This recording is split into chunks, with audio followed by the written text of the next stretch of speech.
Kia ora, everyone. Welcome to the Audit and Risk Committee meeting. I will ask our Chief Operating Officer to do the opening karakia. Thank you. Thank you. Tui ki runga, tui ki raro, tui ki roto, tui ki waho. Tui e tātou te tangata, kei te kaupapa o te hui nei, kei te kaupapa o te rangi nei, mauri ora ki a tātou katoa. Bind above, bind below, bind within, bind beyond. Bind us, the people, to the purpose of our meeting, to the purpose of this day, and breathe life into us all. Kia ora. Thank you. Very wise words that we're here to service the interests of all our ratepayers and make sure they get the maximum value can. So welcome everyone, including those that are on Teams. Just reminding members that are on Teams that we are being live streamed and it's available on the Council's YouTube channel. Try and keep your microphones muted, please, and also usual on cell phones. If you have them on silent, would be much appreciated, having just put mine on that. If Teams attendees can turn off their camera and microphone during any breaks, that's useful. Our fire escapes, prime ones, will be out these doors here, and our assembly point's outside beyond the fence, isn't it? From my memory. Keep our toilets through the door and about 10 metres long to the left there. We may have media present and there may potentially be filming for part or all of this meeting. I'm not aware of any at this point, but it's part of our standard protocol. And anyone who's hard of hearing, there is headphones and various other technology sitting in the public seating area. Moving on to the next item on the agenda, we don't have any apologies, I believe. Is that correct? Thank you. On the order of business, we have a very big agenda and we have a brick wall deadline of about 4:30 or so, due to myself and the other independent member needing to catch an Air New Zealand plane.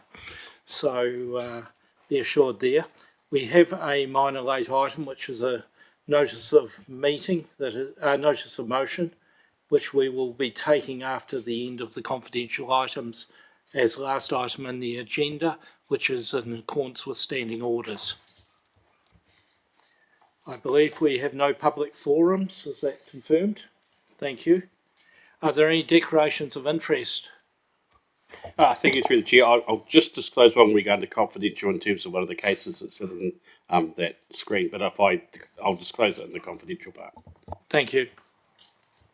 Noted. Which item reference, so I can just make it? It's a legal report. Legal report.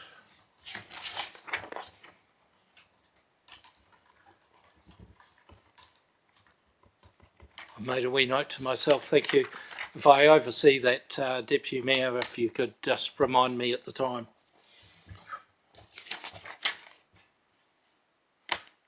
Confirmation of minutes of the last meeting are on pages 6 through 11 of the agenda. Do I have someone happy to move? Thank you, Councillor. Thank you, Deputy Mayor. Any discussions on facts of accuracy or matters arising on each of those minutes? There being none, I'll put it to the vote. All those in favour? Aye. Against, if any? Carried. On to the substantive part of the meeting. External audit matters is the first item here. Thank you, Alan and Sashini.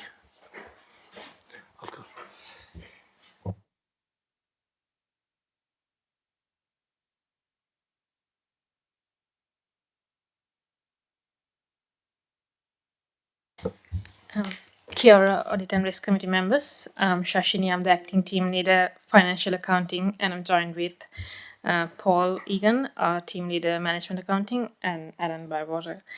The report before you today is the External Audit Matters report, which provides a quarterly update on our engagement with the Audit Office for the 2026 annual report, including the audit planning, progress to date, and key focus areas.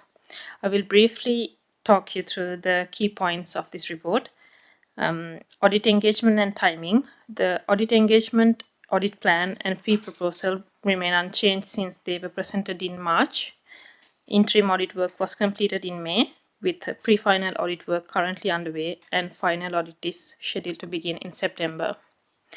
Due to the timing of the interim and pre-final audit, the interim audit management letter will be presented to the next audit and risk committee meeting. Asset valuations. Buildings are being revalued this year, with work largely carried out prior to year end and will be completed by 30th June. No revaluation is proposed for other asset classes as no material movements are expected. Weather event recovery programs. Progress has been made on transportation and river asset recovery work following the weather event, with most transport assets now returned to service. Work continues on restoration activities, reconciling expenditure, and improving data capture processes, and strengthening the asset records for support to support the clean audit opinion for river assets in 2027. Those are the key points from the report. Happy to take any questions. Thanks. Thank you. Have any members got any questions or require clarifications on anything in the report?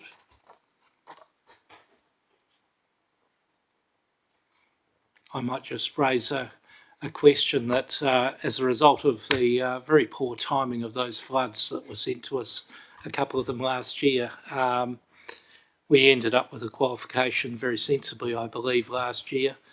Are we like to be in the same situation for the June 30 year this year? Yes, so we've agreed with auditors that we'll take the same qualification or river assets. For roading assets, we are currently working through with the teams to get a clear opinion on the roading asset work.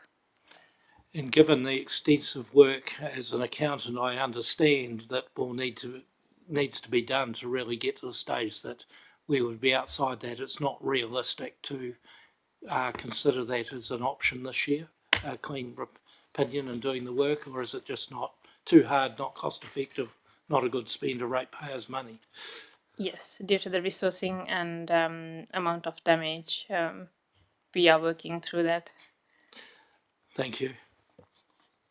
Any other questions?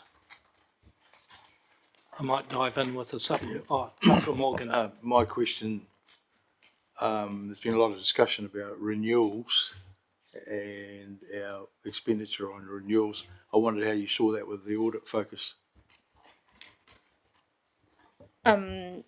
Currently, we are actually we are putting a lot of resources to work on those expenditure and renewals to get a transparent value. So at the moment, we can't clearly give you an answer to that, but in the next audit committee meeting, we will be able to give you the clear numbers for that. Thank you. One final one. You've had the interim audit through. Are there any indicators of any findings or that were not expected that we wouldn't, as a committee, have perhaps seen coming? Or is it all business as usual? I think it was business as usual. We had a really good interim audit, and we haven't had any findings, but they will provide us a letter, and that will be presented in the next committee meeting. But so far, it went well. Yes, I see they're expecting a letter in August, which will come to our September meeting. Yes, I was just looking for a heads up if there was anything we should know about. No, it was business as usual. Yeah. Thank you. Any last questions? We have a recommendation that the committee receives the external audit matters report. Do I have someone who's happy to move in that direction? Councillor Nyuba? Councillor Morgan? Sorry, I've got the wrong name, Woods. Any last further discussion? All those in favour? Against, if any? Carried.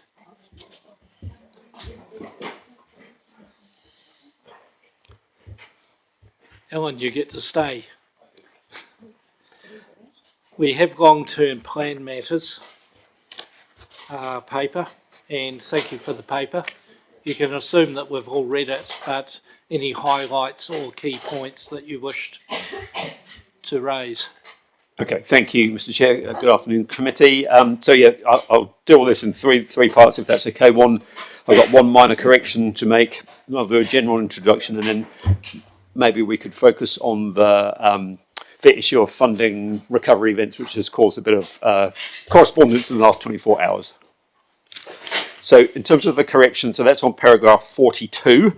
There's a missing word after the brackets adjusted for inflation. The word excluding should be there, so excluding the Motueka and Takaka wastewater treatment plant replacement projects. So apologies for that missing word. And then in terms of general introduction to this report, hopefully you'll remember in March we had a workshop really around the role of the Audit and Risk Committee in the LTP process, and as well as an initial report on LTP matters.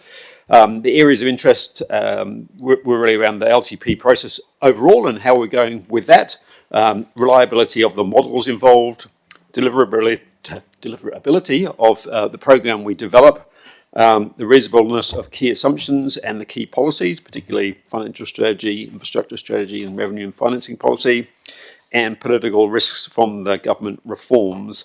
I think it was clearly recognised that the committee's role is not to set the strategy or policy direction, but potentially to highlight areas of substantial risk for the council to have further consideration around. So that's what I've tried to focus the report on in this case. In terms of the LTP process, I think we're pretty much progressing to schedule. There have been multiple workshops with elected members. The council has adopted a new set of community outcomes, which helps provide the high-level direction for the rest of the LTP. Since the report was drafted, we've had a further financial directions workshop, so some of the things that are covered in the report have progressed a little further since then. In terms of assumptions, so again, you saw a draft set of assumptions at the last meeting. Staff were asked to look at an additional assumption around AI productivity and government funding for recovery, and we have had some further discussions at a workshop around those, which I won't go into now unless you particularly ask me to do so, but we've had some further conversations there. In terms of the financial strategy, the council's talked about balanced and unbalanced budgets. It's identified a sort of working set of principles. Talked about the rates cap being in three components, being three waters, rest of business, and recovery, and the debt cap being in two components, being three waters and rest of business, with the potentially the component above the cap and below the LGNZ limits being available for recovery. There's also a preference for a fixed debt cap rather than a dynamic one, which is what we have currently. So we talked about natural hazard, we'll come back to that one, and a desire to limit the size of the capital program. So those are all sort of directions from the discussions to date. In terms of government reform, so again, there was quite a lot covered in the last report.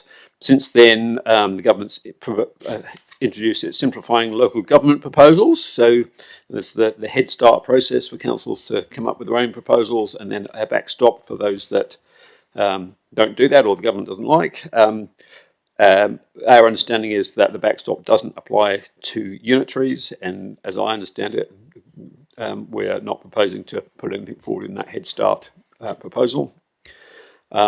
The government have also come up with a structure for groups of activities to apply across all councils, so that will require some change from our current set of groups of activities. So that does create some additional work for us in terms of restructuring budgets, restructuring text, and potentially the revenue and financing policy.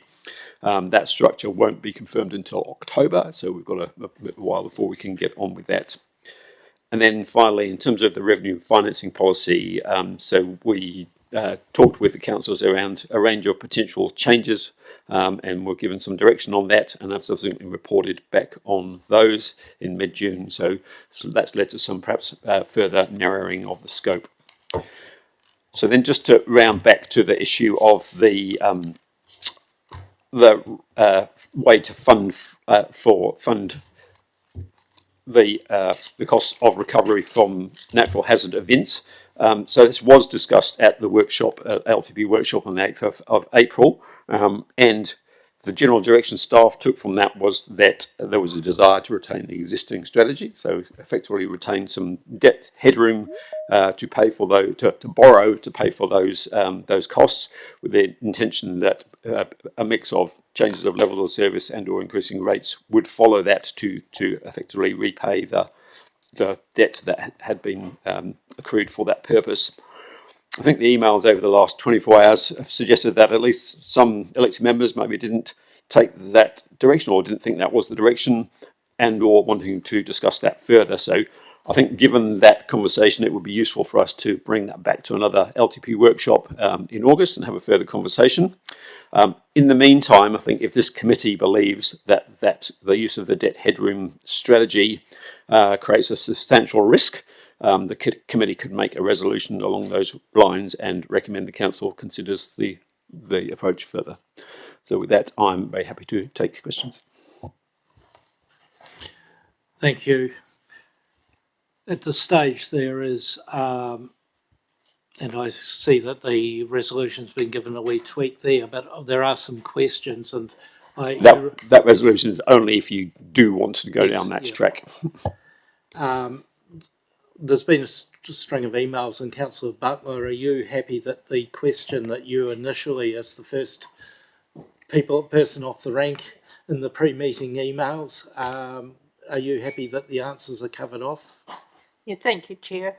And I'm not wanting to preempt things. I think it was just simply that I don't think that all the options have been laid clearly on the table. I mean, I'd be the first to admit that I might have missed something in a meeting, I might have been on Zoom for a start, but where it's easy to miss things. But if we could just have a bit of a report and some options, just so that everyone's clear, and because also there are some questions around using debt headroom, as to how that would actually work and how things can be, how it could be ring fenced, and so happy with the suggestion. Councillor Newbar. Yeah, thank you very much. Look, the quarterly risk update, strategic risk dashboard, and I know we're still getting to that, highlights an interesting point, which I think we might want to pull into our risk for the long-term plan. So there is this is one of the two items highlighted as high risk level of needing focus at the moment. So the executive leadership team has identified that the financial management and systems transformation is a high risk. And I note that the current systems and processes do not provide clear, timely information or adequate control, leading to reduced transparency and poorer decision making. So to translate this, we don't have visibility of cost versus revenue at a neighbourhood level, at a catchment level.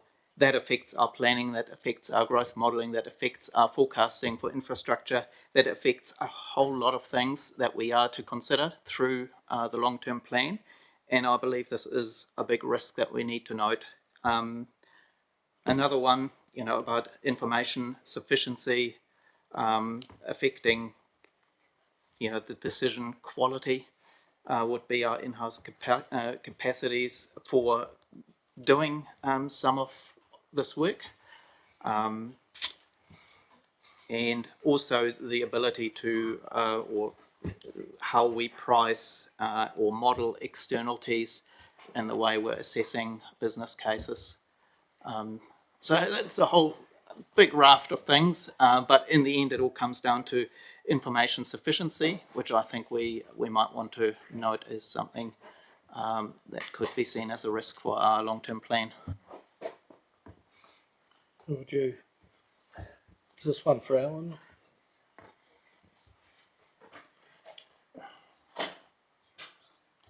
Through the chair. Yeah, I'm just trying to think if a response is necessary. Well, it's not exactly a question, but Yeah, that's what I thought. More an But observation. I'm getting signals from Dwayne that he might have something to contribute. I didn't read what the council was saying as a question as such, so. I think it was observations, and I think this is in common with my experience on a good number of these committees. Council systems for gathering and analysing data are often on legacy software, which is, got limitations. And clearly, with the initiatives I've seen coming out of the subsequent to the Head Start, with coming out with the concepts of groups of activities concept, the government is trying to get standardised reporting and approach across it, which I think personally is a worthwhile approach, but that's going to mean that there's got to be software behind it and the software suppliers, and there's a great chain. And I think it's issues arising, personally, my view would be it's issues arising from the legacy position that every council finds themselves in the country, or virtually everyone, is that the systems are often 20 plus years old architecture, and they are just not designed to deal with data in the way that we think about it in a modern sense. And the number of customers that a software provider can have is only a certain number of councils, and it's very New Zealand centric. And for them to have a viable business model, there's difficulties in getting all the data together and hanging. There may be other people that are close to this than myself that may wish to pass some comments. Happy for you to make subsequent comments. yeah, sorry. So I don't necessarily see this as a lack of data. It's a question of how we package the data up so we can use it as governance. So, I mean, we have a raft of data through the council organisation, but we would need that in sensible chunks at a more granular level in order to draw conclusions from it and make good decisions on the back of that. And that's probably just the structure of the data warehouse that sits underneath, and the ability to actually drag it together, which is a technology thing from my perspective as an independent on a number of councils. Yeah, so through the chair, maybe if I can just make a couple of closing remarks. Councillor Neubauer has pointed out a number of things which he sees as risks, and that's perfectly acceptable in terms of the recommendation. And risks are there to be surfaced and then to be discussed. So I was struggling before because I didn't actually feel that I had a question to ask. If risks are raised, they're valid risks that we might want to look into and see how they could be mitigated across the organisation, whether through technology or other means or other processes. So this resolution, or this recommendation rather, gives us the opportunity to record some of those risks and have us look at them later, which is absolutely fine. But yeah, there's no response required really.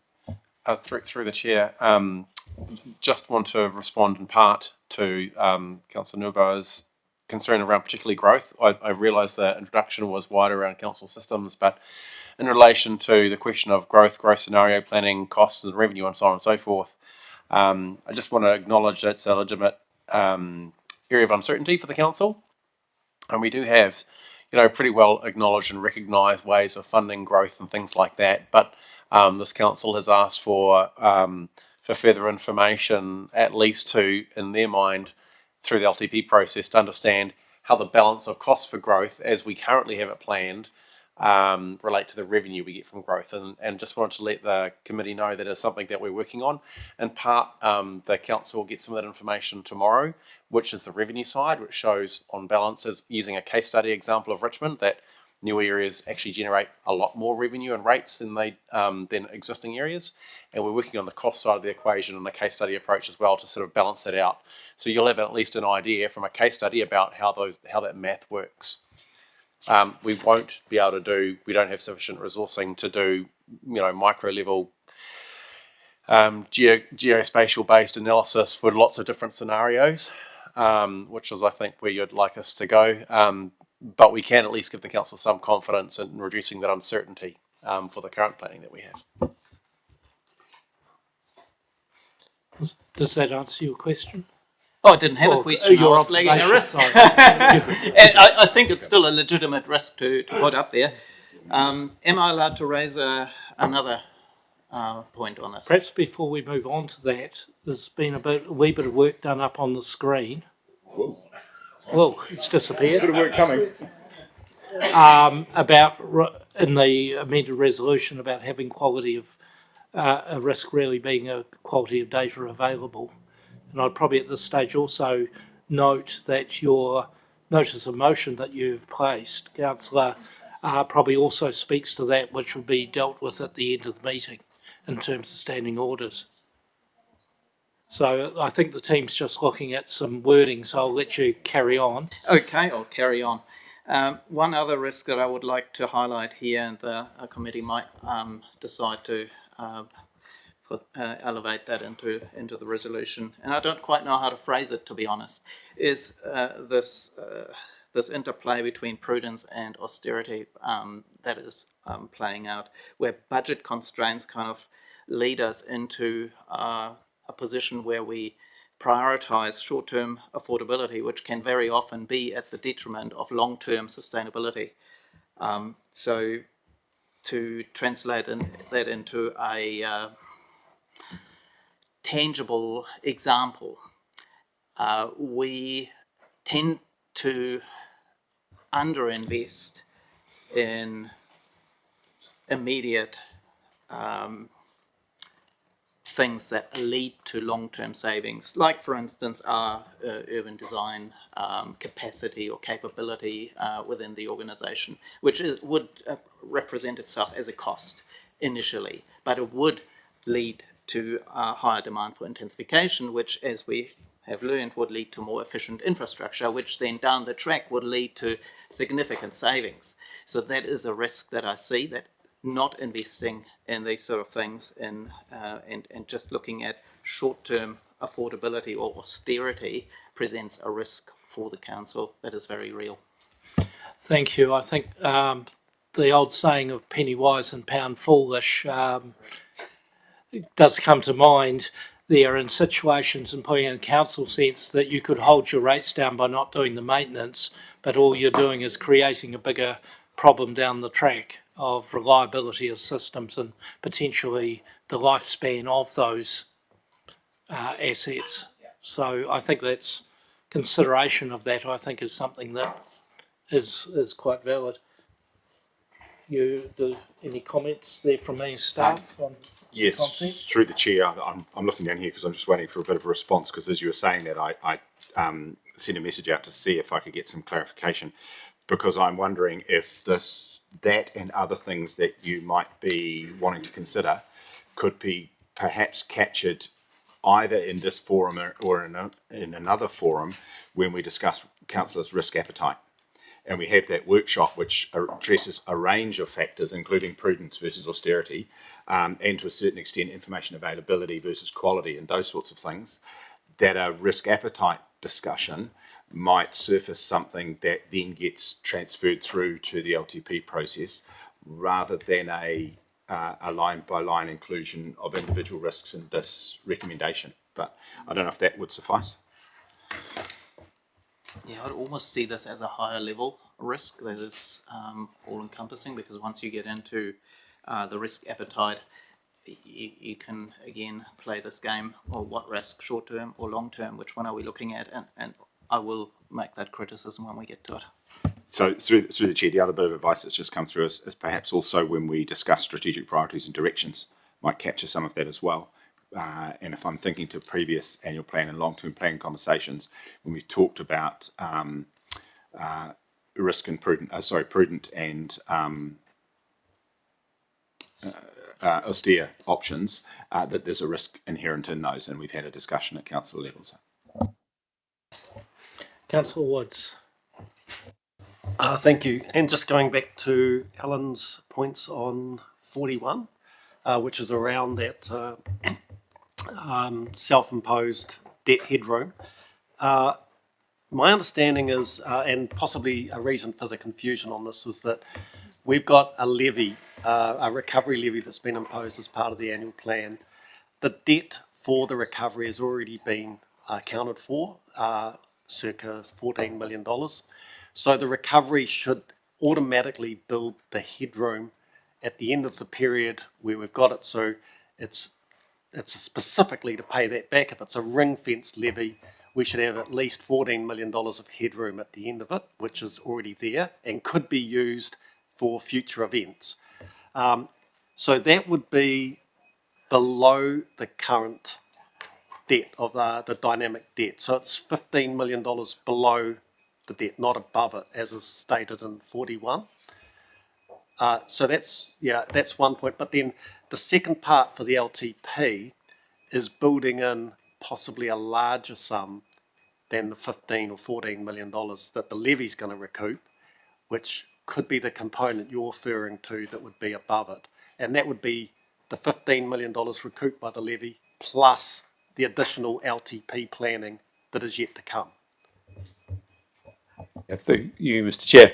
So, and just on the first point, I mean, certainly the council strategy and its current financial strategy is to use debt headroom above the cap if it needs to do so for recovery. In this case, we haven't got to the debt cap, so yeah, so you could say that we have used debt from below the cap that we set. Ultimately, you know, council either needs to decide in this next LTP either needs to decide that the debt cap for, if assuming it's using the debt headroom to fund recovery, it either needs to decide to put that below the cap and increase the cap to accommodate it, or to have a cap with that sits above it but below the LGFA limits. I guess they're decisions the council has yet to sort of turn its mind to in this LTP process. Can you assure us that the $15 million being recouped by the levy will be ring-fenced? It's specifically to repay the debts incurred from the storm. So at the end of that period, we should have $15 million below the existing dynamic debt cap. Again, through Mr. Chair, that's exactly what the rate is set up to do. So is to fund that $14.6 million. And so, yes, that would reduce the council's debt by that amount, 14.6 million. The question of whether it's below or above the debt cap is a bit moot. So it will reduce the council's debt by that amount. Through the chair, just to add to that, at the same time, council's net debt position is influenced by its spending and revenues and all sorts of other things as well. So it's not like a mortgage; it's the only repayment we're making. We're also adding to the balance by undertaking new works, as well as there are funding sources for those. So I think the point you're making is that that's ring fenced, and that $14 million will go down against that particular $14.5 million of debt, which is true. As to the interplay with the net debt cap and the how much we are above and below it, that's got lots of other factors that will make it very difficult to distinguish at any point in time the net effect. Just is it on the same topic? So just so totally clear, at the end of 5 years, we will have ring-fenced $15 million below whatever debt cap we have that can be used for recovery without increasing rates to service an increased dynamic debt. That's what I'm looking for. Just that assurance that the recovery levy will go into service to a ring-fence sum that can be used against future events without increasing rates. Through the chair, in terms of what happens after the 5 years, because we'll have that rate set down, I don't think we've yet got direction from the council about how it wants to treat that. It could, as I think Councillor Butler has pointed out, it could choose to stop the rates at that point and wait for the next event. It could choose to start accumulating funds for that purpose in the future. Or in the meantime, we could have another event which potentially means that the rate needs to be increased. So there's a few things there I think I can't give you the absolute assurance you're looking for, because those things are, I guess, yet to be decided by council, and they are somewhat subject to whether we get a weather event or not. Yeah, through you, Mr. Chair. Can I be clear? We at the end of that period, we won't be sitting with $14.6 million in a piggy bank to pay for the next weather event. We'll have effectively paid back the money we have already spent on the last weather event. So we'll have $14.6 million more capacity to borrow, but we won't have money sitting in a piggy bank waiting to be spent. So if we do have another event and it costs another 14.6 million, we will have to raise rates again to pay for that one. Councillor Woods. Thank you. Our dynamic debt cap is 160% of revenue. So when we took our rates up 9.9%, we increased that dynamic debt cap. All I'm asking is that the levies be ring-fenced inside that debt cap, which we now have plenty of headroom for future events. So we should be able to tell our ratepayers that that levy money is now ring-fenced, $15 million, which has already been spent, already incurred on debt, is now ring-fenced for a future event coming from that levy. Through the chair, I understand what you're saying now. Almost like two debt caps. One that's the absolute amount, one that's $15 million or thereabouts underneath it. I understand what you're saying. So I think that's a decision for the LTP process at the moment around how you want to structure your net debt cap going forward. One thing that we can and have heard is that the majority of councillors are not keen to continue the dynamic nature of the net debt cap, which for some seems circular. And how we determine the net debt cap going forward is something we haven't yet landed on. But it's useful to know your position on that so we can factor that into the options that Councillor Butler recommended we come back with. Thank you. Thank you. Deputy Mayor Murray, were you on the same topic or?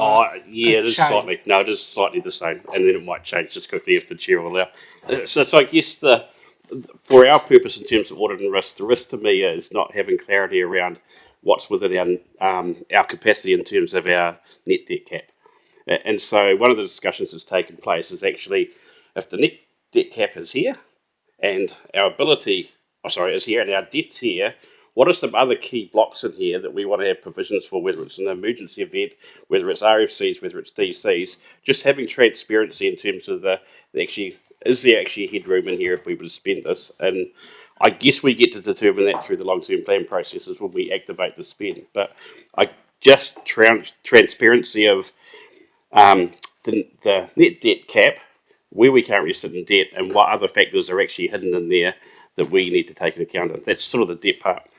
But for Alan, if I take you to your nice little diagram on page 27, which is about the LTP process, I'm taking we're in mid-2026 now, and I just want to understand the difference between mid-26 and late 26 in terms of actual indicative rate numbers, finances and stuff, and the pressure we will have to make decisions on the information once we see that how it pans out financially, to when you'll be wanting to start drafting a draft LTP.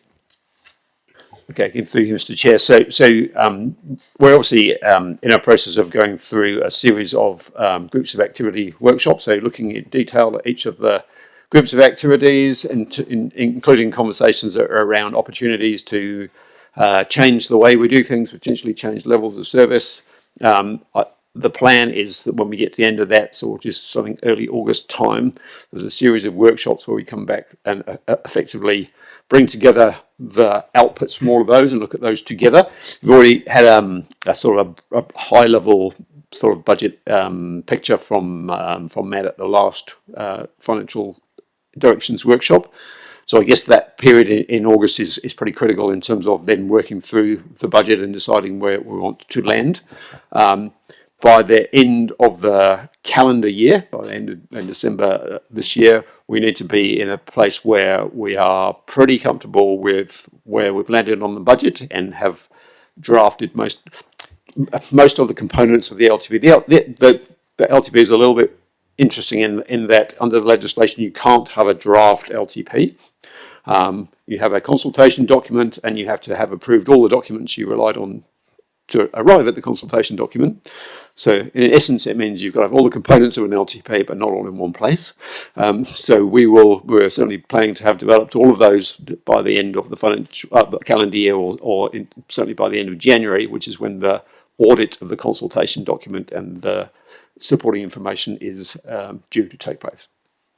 And if I may, Mr. Chair, at your level of comfort in terms of, I guess one of the comments that's been made from an elected member is whether we should start with an envelope of a proposed rate increase or not, and then work through this process and come back. But my fear is even your draft number was quite unpalatable before we've talked about all these other discussions, that we start running out of time to make amendments to get the rate to where the current council wishes. So your level of comfort in terms of our time frame, our ability to make changes, because I guess that's the big risk for me, is striking a long-term plan without having sufficient time to further scrutinise. Councillor Newbar, is this a topic that we've been covering already, or is it you introducing a new one? No, this is actually building on you. Deputy Mayor Mauru's point that he's just made. In that, I believe one risk that we face is that we lack visibility of what are the strategic big ticket items in a financial sense in our long-term plan versus the weeds of small impact decisions. And I fear, and I have voiced this before, that we spend too much time in the weeds and not enough time on the big strategic issues. So I would see that as a risk, and I would support Deputy Mayor Mauro in his assessment there. Thank you. I was going to make an observation on the rate cap based off my experience at other councils. And normally what I'm seeing out there is it is a dynamic rate cap, but it's based off recurring revenue, not one-off revenue. And I have seen the lower of a dynamic cap and a fixed number. The risk of a fixed number is that the world will carry on and you're looking at this in your LTP and you're sort of locked into it for a reasonable period of time. And you might find that it in itself creates some risks, but maybe there's a way to do it to cater for both, by having a lower of option, just as an observation. So most councils are doing it as a dynamic based off revenue, but they then tailor that to say repeatable, bankable, we know it's coming revenue. And so therefore, if you got a $10 million NZTA grant one year, that would not be repeatable. So you would exclude that from your calculations. Any other comments on this? We have on the screen, hopefully coming.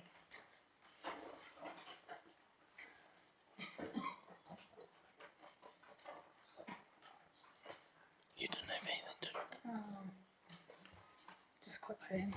While we're waiting for the independent member. Probably enough has been said. I was just lifting it up slightly, just kind of listening to everyone else's korero. It's this is, I kind of thinking this is not the first time we've done a long-term plan, is it? So, the lessons learned when we look at the issues and we look at the risks and the, the well-written paper, what are those lessons learned from last time we did it? And when you look at your timeline of delivery, what are those risks of, when we think about the workshops and we think about the stakeholders involved, you think about using the Audit and Risk Committee members, full council involvement, the community involvement, what were those lessons learned that were captured not only by us 3 years ago, but I know LGNZ, I know OAG, they've all put out reports on lessons learnt from the long-term plan process, because going back to Graham's point, yes, we've got legacy systems, but they're the same systems we had 3 years ago, right? And the challenges that are all on this paper, they're the same challenges that we had.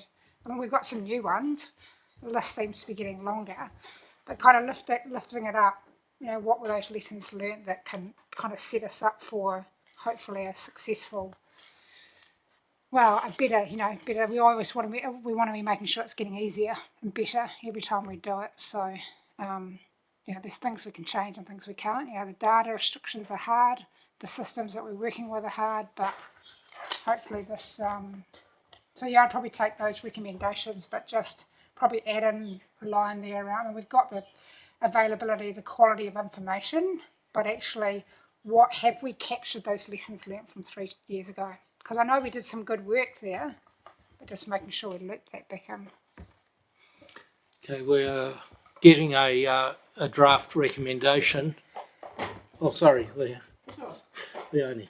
I just want to share one of the, I think one of the key lessons we learned, and I think we've done differently this time, is we did bottom up budgeting. So start with a zero and work our way up, but it just kept growing and growing and growing. And we did a must, should, could, and everything ended up in the must and probably the should. So that didn't quite work. So we've taken an approach this time that the financial envelope for the annual plan next year, which has just been approved, that is our starting position. So from there, everything you're seeing coming through to you is within that envelope. So the envelope is exactly the same, and your decisions will be whether you want to reduce it or increase it. But actually, the cost, the increases that you've already seen and the forecasted long-term plan, and Alan and Dwayne, correct me if I'm wrong, is things like insurance, it's things like inflation, it's the things that aren't necessarily within our control. And if you wanted to get the rates down, you'd have to start looking into the operation and start reducing the actual financial envelope for that activity. So I think that was a big lesson learnt. I think we got ourselves into a difficult position because we started with a zero-based budgeting.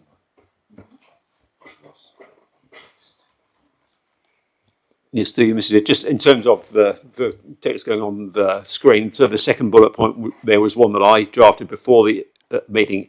If the committee was of a mind to, or had the view that using that debt headroom for funding recovery from natural hazards and not pre-funding them was a significant risk. We've had some discussions around that, but I don't know if that is the committee's position. So it's probably something you want to talk about and decide whether that is the committee's view. Thank you. I think we're just highlighting some risks that we see for consideration in the process going forward, and some of these may drop away, some of them may be able to be resolved and addressed. And that's the role here, is to identify risk, and hopefully someone will come up with adequate management strategies that satisfy the governance team, the governors, I should say. I'm just a bit conscious also if we've got a fairly full agenda. Is it a new point or? I was just responding to our chief executive's approach of how we approach this long-term plan, starting from a zero increase base.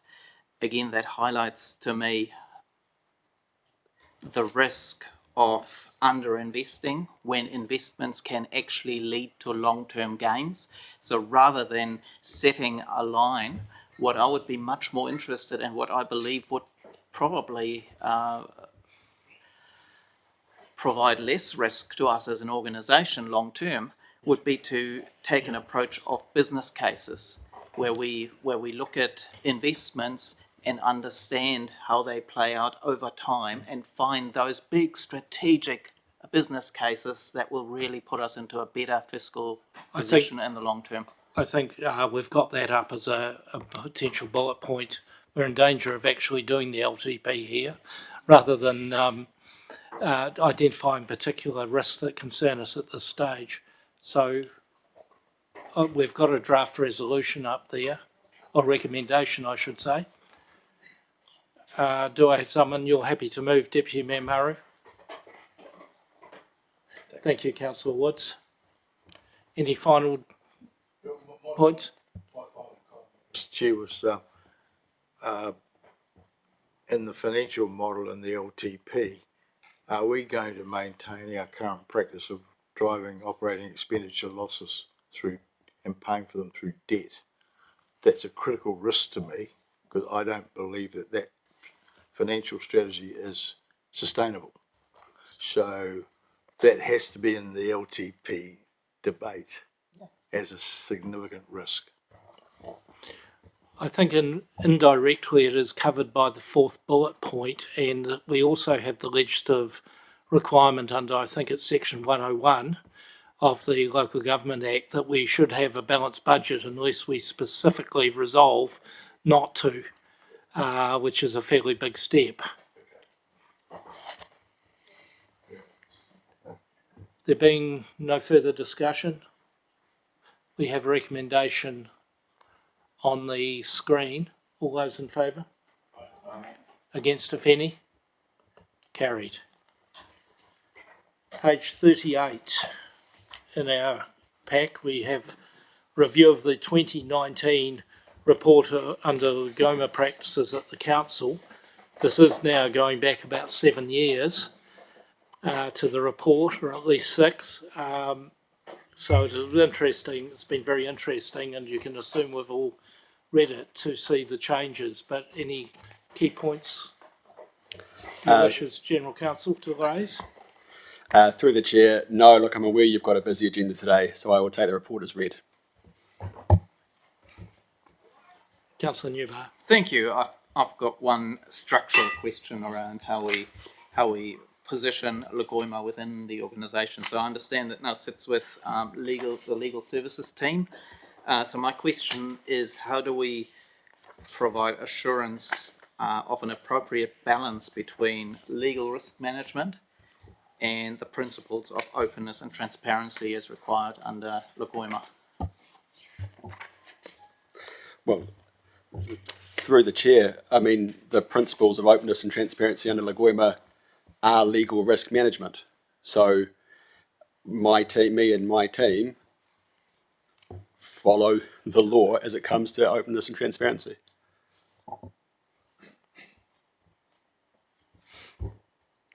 Deputy Mayor Murray. Thank you, through the chair. I'm happy to move the report and the resolution. Seconder. Thank you, independent member. Any further discussion? That's been moved and seconded.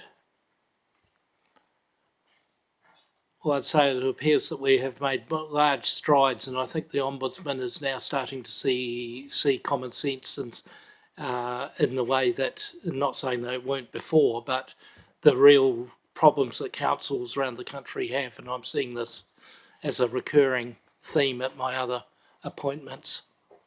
So, one small point. Mr. Quesson-Leith, what opportunities do you see for AI or bots to handle Lagoima traffic? Is that an opportunity we should be exploring? Through the chair, it's an opportunity we have explored in the past, and we've done some work with a company to investigate whether you could use AI to generate Lagoima responses. Ultimately, we decided not to progress it at that time with that company, basically due to the costs involved, and we were frankly not that satisfied with what it was producing, the drafting was producing, particularly when every Lagoima response, well, many Lagoima responses are pored over by their recipient, and any minor inaccuracies will be brought up again and again and again. So it's really important that we get it right, and we get it right the first time. It is possible we can use AI in the future, and we are going to do some more work with our information services team. But in terms of an AI tool taking over Lagoima responses, I don't see it happening anytime soon. My own comment would be that would probably create more risks than it solves, but we can use it as a tool to gather information together as a tool, but not as the end answer. One comment I've got on the report is around staff completing processes. So, we need to look at how we're managing that. I understand we've got a CRM coming through. I don't understand the CRM in terms of capturing client information and managing those risks, but quite regularly we're seeing reports where information's not captured. So it's really important that that risk is addressed. Leith's team will be all over and aware of the risk that there might be something hiding in a drawer somewhere, no doubt. It's been moved and seconded. Can I perhaps put the recommendation? All those in favour? Against, if any? Carried. Page 60, risk report. Welcome to the table, Amy.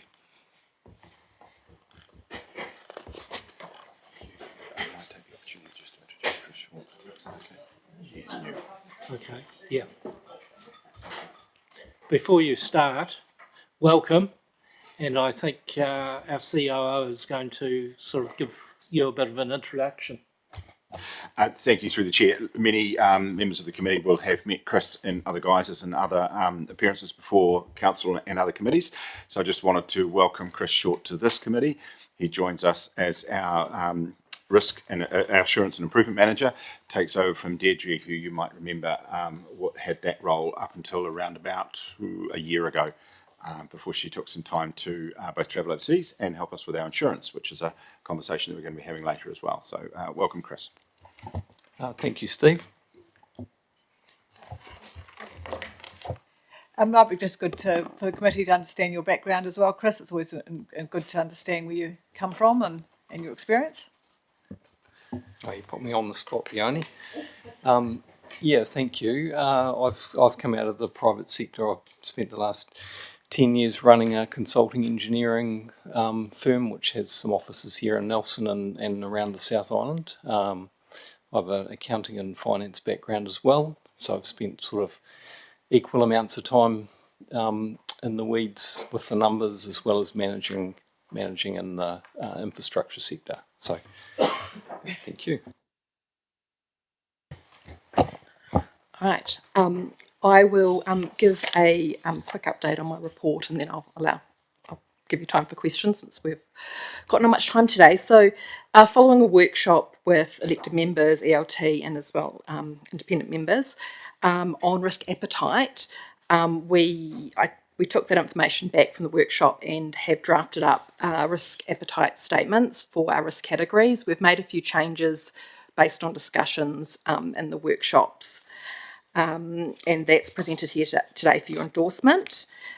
We've also reviewed the strategic risks and had those agreed with ELT, and those are presented here as well. As noted in the report, these have recently been agreed, so there's still more work to do with each of the ELT owners to ensure that we understand the existing mitigations and the future mitigations for those risks.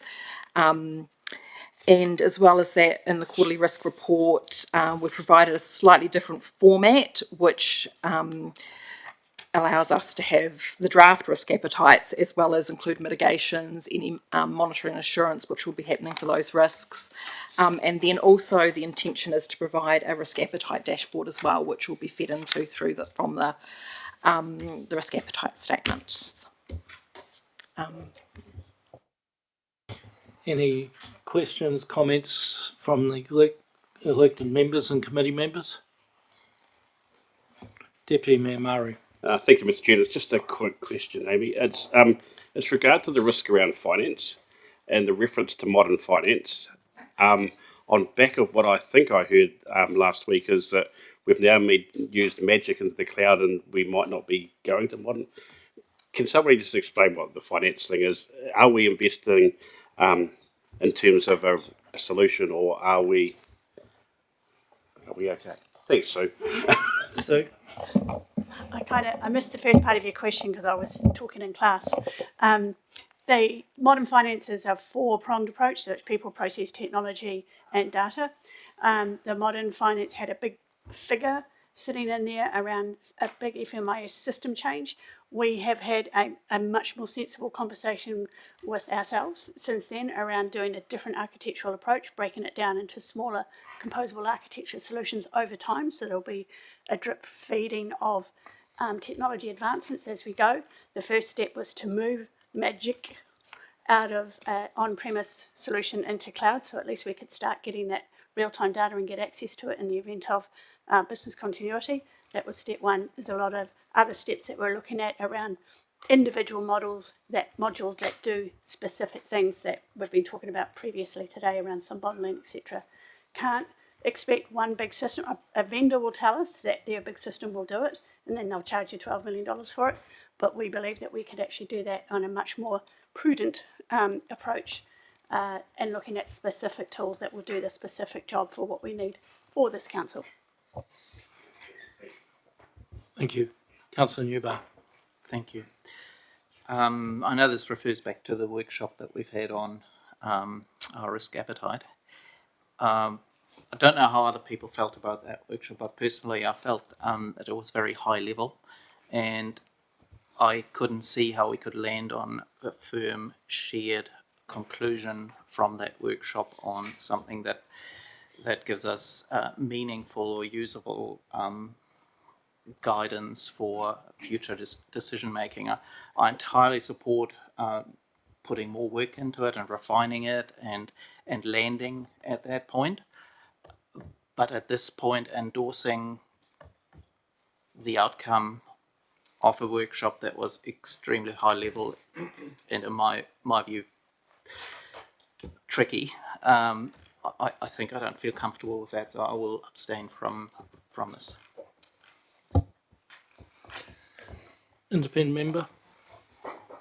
Yeah, thank you. I've delivered a lot of risk workshops over the last 15 years, and they're really hard. They're really hard to, get more than words on a piece of paper. So then you go, oh, we've done risk appetite, put it in your framework, tick it, put it away, go, we'll look at it in a couple of years. But, through delivering a lot of those workshops, I think the most valuable outcome is the corridor between management and governors. Right, so councillors and management, and I really like, Amy, the column that you have in here about where we draw the line. I think it's really nice, simple words, because that's what it's about, right? Go through your risk categories, and I know that workshop got into the weeds a little bit, and it was really high level in other parts, but actually it's quite simple. It's having a conversation, governors and management. What are we prepared to accept? What are we not prepared to accept? Right? And that's why I really like that column in your dashboard.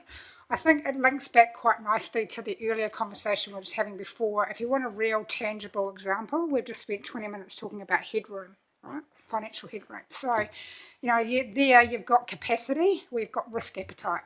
How much debt do we want to take on? Capacity, how much can we actually take on? And then tolerance is obviously the bit in the middle, right? So you've got a real live example when you work through your long-term plan of where you can articulate through your treasury policy, through your long-term plan, capacity, tolerance and appetite.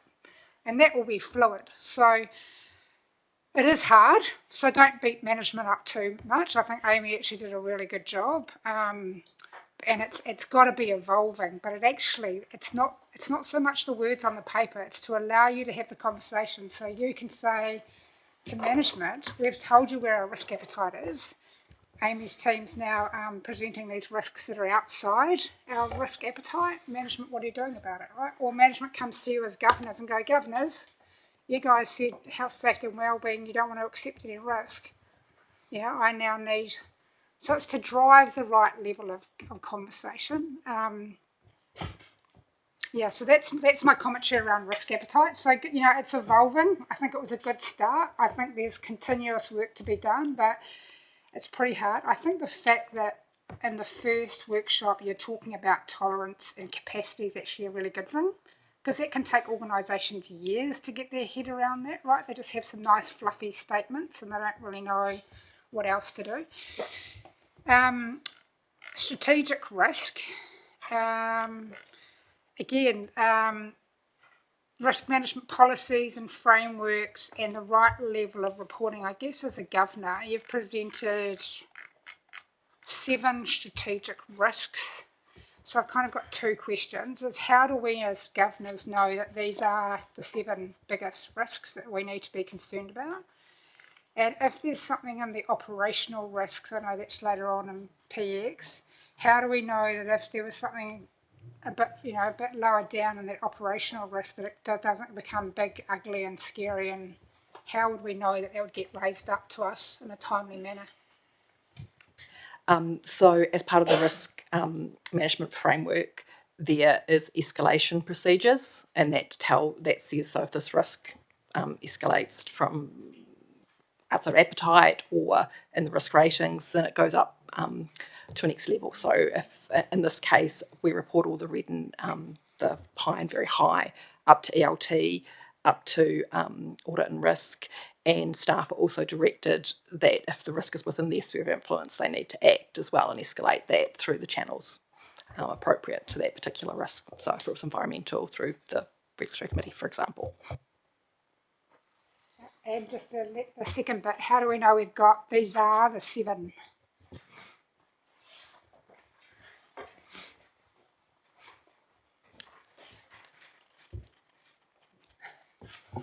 Through the chair, I think that point you've just made about having an ongoing conversation about it is really important.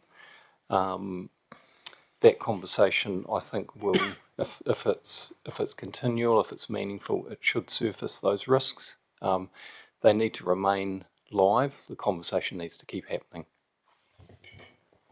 Right, thank you.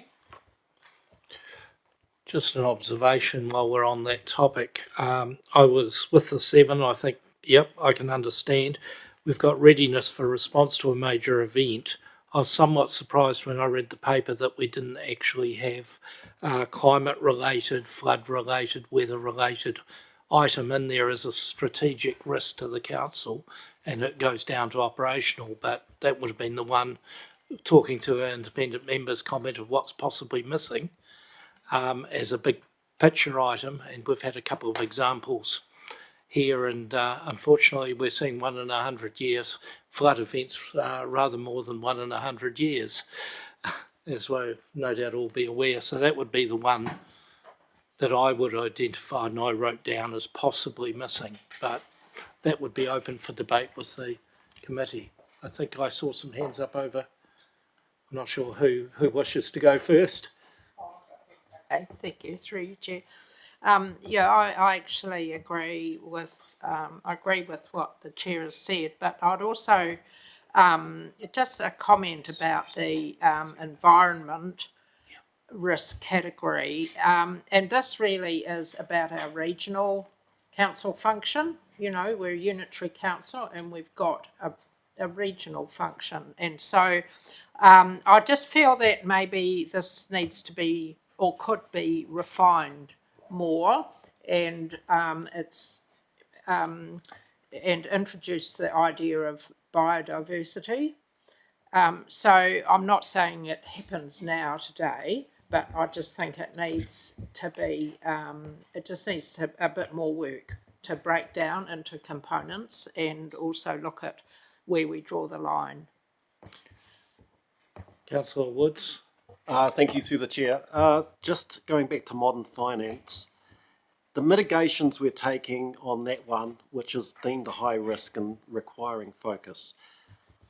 When we went to the cloud-based platform, is that is a mitigation, but originally we were looking at a CapEx proposal for replacement of the platform, and now we're taking a number of steps which I presume are falling into OpEx. Can you comment on that? Are we transitioning from a CapEx project to operations? I think with our CIO can enlighten us here. Perhaps through the chair, I can respond to that. I think you're conflating perhaps a couple of instances. So yes, when we began the process of digital renewal through the Digital Innovation Program, the expectation at that time was that we would replace our FMIS, and that would likely be a capital expenditure for an established platform. The consequence of drawing both the strategy and the digital improvement plan together resulted in us looking at a broader cloud-based strategy, and that by its nature is OpEx, it's a subscription-based approach. And we moved what was then an on-premise instance of Magic to the Magic in the Cloud product to alleviate a number of other risks that were associated with that platform specifically, not necessarily about risk associated with the information within it or the availability or the form in which that information was then available to staff and to governors. Modern finance, as Sue pointed out earlier on, is a broader response to the problems that we understand about the financial information that we hold and what we do with it. And that relates to not just systems improvements, but also to process improvements and analytical improvements that are using systems other than finance. So, for example, Power BI, or whether or not we choose to go down the route of using artificial intelligence to help us interpret the data set that we've got. So those are two separate things, and what this is talking about here is that the financial systems and processes do not provide clear and timely information or adequate control. Modern finance is one of the key mitigations for that. It's not about a platform shift. Okay. The risk was that we had allocated a CapEx amount that is, I believe, being expended on the OpEx of shifting to the cloud-based. But do we still have a CapEx proposal coming for the platform change, or is that now mitigated? The Digital Innovation Program is funded with loan-funded OpEx. and that's different from a capital program. So it's not capital funding, it's loan funded OPEX. So there's been no, other than the operational capital budgets for IT, sometimes, which sometimes result in an overlap between what's digital innovation in the transformation program versus what's lights on BAU, because there's always an intersection and a grey area in that space. There's not been capital expended on modern finance or any other part of DIP. It's loan funded OPEX that's been spent. And at the moment, there is not a capital proposal coming to councillors. There will be a proposal coming to councillors as part of the long-term plan that looks to address how our digital renewal might continue in the long-term plan. Quickly. I had three, but I'll limit it to two. Our requirements for risk on contractors for liability insurance. I've been listening to LGNZ forums, and a common theme coming through is that the council requirements are conservative and require quite high liability insurances from their contractors. This is limiting the contractor pools, and various councils have commented that despite being some of the largest contractors in their districts, they are paying fees higher than a lot of other contract works. And the reason being that liability insurance. Now, the benefit of the liability insurance is realised when you claim on it. So can you categorise, because we've heard about the importance of building relationships with our larger contractors, we don't want to upset that relationship, we're reluctant to claim on liability insurance, and yet it's an ongoing cost to our ratepayers. Can we reconcile these two positions? Either we're going to use it or we're not going to use it, and if we're not going to use it, why do we enforce it? Through the chair. So this is an interesting and complex topic to debate, and I take your point. The higher the level of liability insurances we impose on contractors and consultants, the more risk averse they will be. So, in effect, what they do is they end up adding the extra cost of that to the price. So there's a tension there.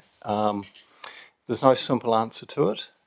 Some of that can be dealt with through standardised use of industry standard contracts. That always helps, because often the legal costs involved in dealing with bespoke contracts can also add to the cost. So it's complex, and I think my experience in the industry over a long period of time is that you need to take a flexible approach depending on the risks of different contracts. So to get value for money, that's a prudent approach to take, is to look at each situation on its merits. What is the risk? Risk. The principle of risk sharing between principal and consultant and contractor is a good approach to take, because that balances the risk and the cost. So, but it's not an easy balance to strike, and the trend has been for that drift and cost of liability insurance to just gradually keep creeping up. Could I suggest that maybe we take this as an interesting topic to consider in a procurement paper somewhere at a future meeting? Yep. And I'll work with officer responsible for the committee to perhaps work out when that might be, because it sort of intersects with procurement practice, and that's one of our biggest risks is buying goods. So perhaps rather than having an extended conversation without preparatory materials, the concept is excellent, and I think it feeds back into risk appetite and various other factors that have been raised. So if the committee's happy with that approach. Councillor Newbar. I've just got a quick question on insurance. I know that it features in the risk report, which is good. We also have an insurance review report later on under assurance. Would you like me to voice my questions about insurance now, or wait until maybe we put them all, package them all up into one place, if that's okay with you? Yeah, absolutely. Well, let's do that under assurance then. Okay. Councillor Morgan. I just wanted to comment on the strategic risks, and I agree with a number of the comments that have been made, particularly about the climate, and it could be introduced in one of these clauses here, captured. But I'll get back to the last one, and we've got iwi partnerships, and I've said a number of times that should be iwi/Māori, because our single biggest risk in that environment is Te Nuku, which is a land entity. It's not an iwi. So you managing those risks, you need to know who the parties are on the ground, and relationship is a key. So, and I know we have agreements at the iwi level, but you need to widen your vision to manage the risk. Thank you for that observation. I'm happy to make that amendment. Yeah. Thank you. You're happy to move, Councillor Newbar? No, I'm abstaining. You're abstaining. Councillor Morgan? Yeah, happy to move the recommendation. Second. Thank you. Annalisa? All those in favour? Against, if any? Carried. We move now to page 73 in the agenda, and that is our quarterly health and safety report. And who's speaking to that one? So Yes. I will speak to that. Ian Abbott, who's manages our health and safety, is an apology. Unfortunately, he's unwell today. So, Any questions, comments from members? Deputy Mayor Maru. Thank you through the chair. So, pleasant to see the NEMIS reporting. I just wanted to understand the what did I want to understand? I'm lost now. On page 76, just the percentage metric you're using for NEMIS reporting. So 2.4, 3.6, 4.5, is that sort of between 8 and 12 a quarter in terms of a metric?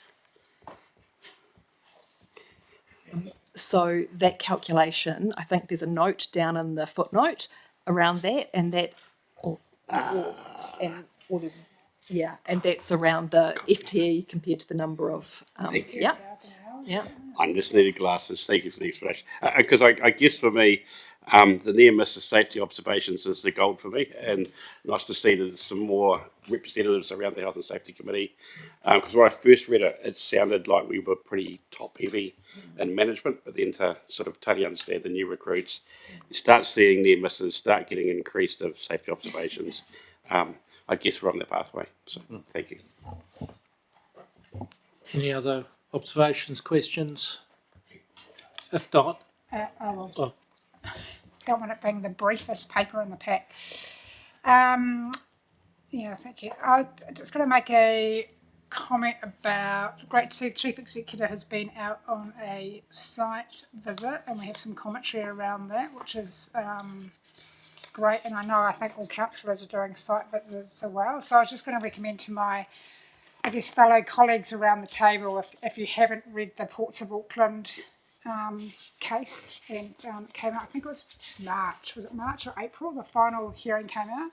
There is reference to council, and there's reference to, work as seen, not imagined, and what that means is governors, you need to be out seeing the critical risks and seeing how the risks are being controlled, so rather than just reading a good report. So just a mindful and reminder that when we do our site visits that you're engaging, if you need help, ask management, get them to be able to have you in a position so you can engage with the workers, and you can ask them, you can ask them simple questions like, what's the hardest part of your day, or is there anything that's making this work difficult or unsafe, or because if anything came out of that case is that you need to be visible, and you need to, raise that kind of health and safety kind of culture. So, no, look, the report's definitely quarter on quarter, it's getting better and better. I just did have a question similar to the escalation of operational risk.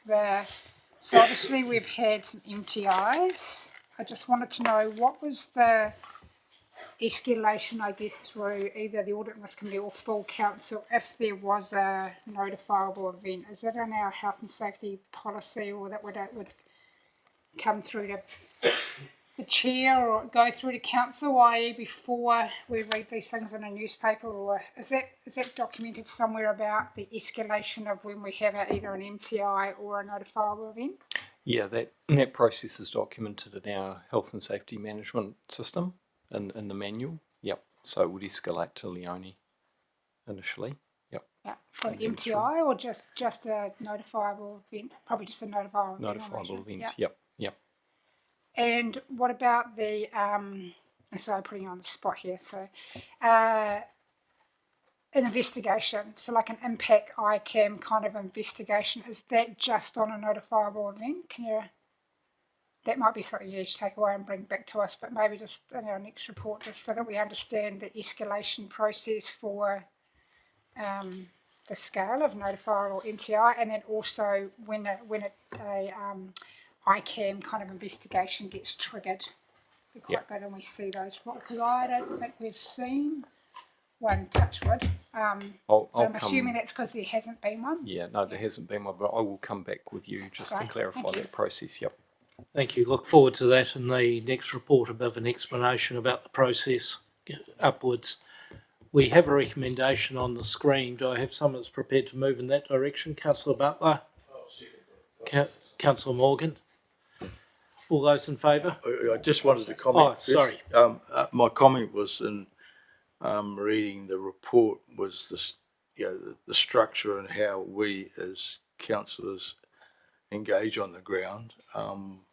We're not moving around to effectively protect ourselves from any liability. So I'd be interested in how we might cover that off and the way that health and safety works. The other aspect of it is the contractor performance, which is quite important because we're just as responsible. And I note that a number of them are not reporting. I hope we're not signing contracts with them again on an ongoing basis if they don't deliver our requirements.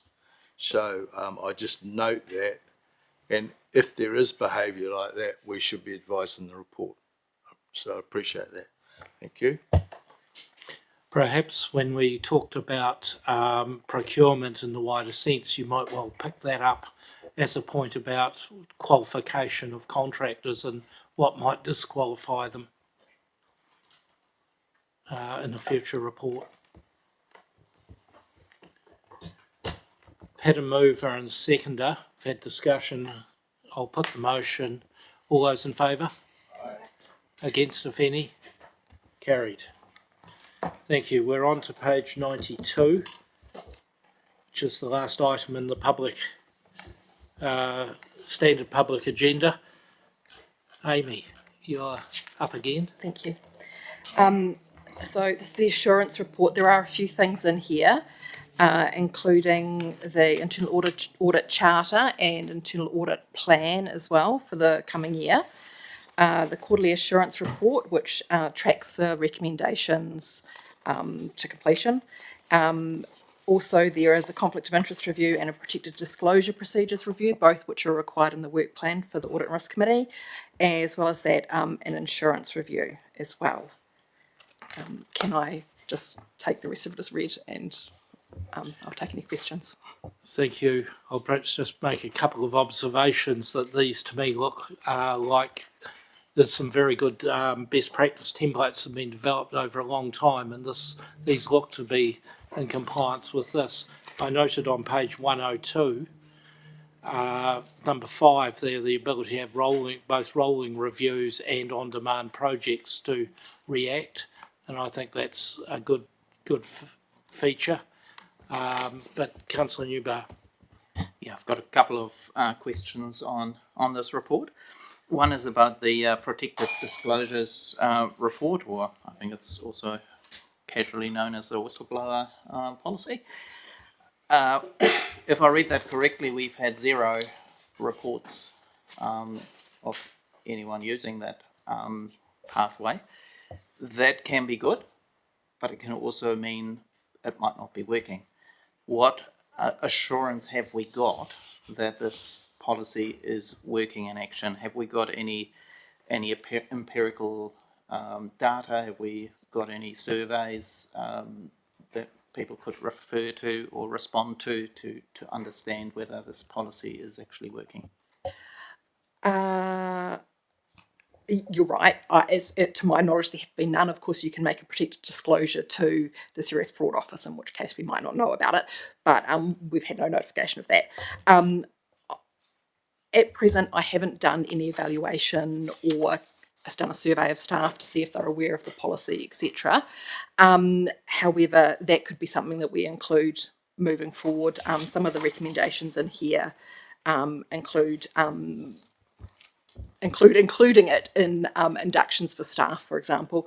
We also share it on a 6-monthly basis, which also increases awareness for staff. I certainly at times have staff not coming for protected disclosures, but come and talk to me about matters which they might have concerns about. And in any case, most of them are just questions and things, but they do approach. So we do have anecdotal evidence that people are aware of it. But you're right, there could be some work perhaps for next year's review of this to have a look at it and see if there's anything better. Independent member, stop. Just a couple of things for me, just following on from protected disclosures. I know you've done some great work, Amy, with doing all the webinars and the free learning stuff from the SFO. So there is that fraud awareness week that comes up every year. So I know that you've been doing some initiatives in previous years, but that could be a good opportunity to do. I did a survey a couple of weeks ago with another hat, just 5 really simple questions around are you aware of the whistleblower policy? Do you feel safe to report? Do you feel that management would do something about it? So and again, it's all on the SFO website. So use that week maybe to kind of do an annual survey, because then that'll answer your question around, you could also ask, have you actually ever reported, right? And it's all anonymous.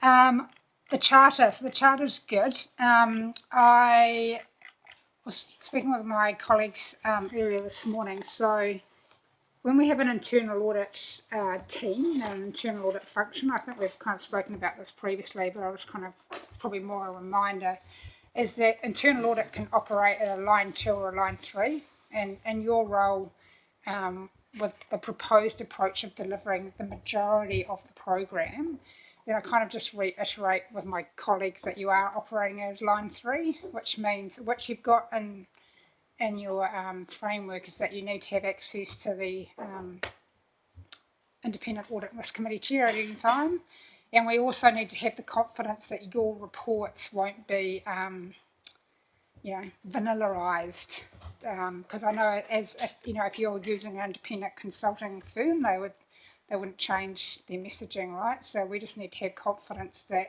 you are operating as a line 3, which is kind of an independent kind of role. I know we've all got, big budget restraints, and that's why you're trying to do so much with so little, but where there is the opportunity to bring in an SME, you might say, well, we can't afford to bring in someone to do a $30,000 review, but also think about the option to almost co-source, where you still run the internal audit, you might be the writer of the report, but you just bring in that technical advice to kind of work in your team. I've done that a few times, and that can be quite effective because it also allows the opportunity for you to upskill. And a cheaper, more economical way of getting that help that you need just on those more technical reviews. Because what I wouldn't want this program to turn into is that you're running around doing quite, and I don't mean this to sound derogatory, but you're doing kind of simple, routine kind of audits that aren't the real technical risk based, whether it's engineering or infrastructure or where the risk is. So just make sure we get that balance right between good hygiene process audits, but also the technical base to mitigate that risk. Councillor Newbar. Thank you. Amy, thank you very much for including this diagram about the 3 lines model in there. That answered a lot of questions that I've had in my mind for a wee while. So thank you very much for that. I believe there is one little mistake in there, in that the executive leadership team within the diagram that you've provided sits within the governance body, and I believe it belongs in the management part. And that would then lead on to my second question, which is kind of the question about the assurance mechanisms that are in place to provide independent assurance over declared interests involving senior management and including the executive leadership team, and how is that reported through to audit and risk? In terms of ELT being in the management, I would say they're probably both, because as group managers, they're in management, but as executive team leaders, they have a governance layer across the organisation as well, obviously with council above. In terms of how we independently manage executive team conflicts of interest, so the process at the moment is for declarations of interest to be given by executive team leaders, executive team members, and they are then provided to Leone as the CEO, and the Mayor also receives a copy of Leone's declarations of interest as well. So he has that oversight. My understanding of an internal audit function is that you go around the organisation, do spot checks, and just make sure that all the policies, everything that we've got in place, are followed. So the way it's currently structured, I don't see that same scrutiny is applied at the executive level.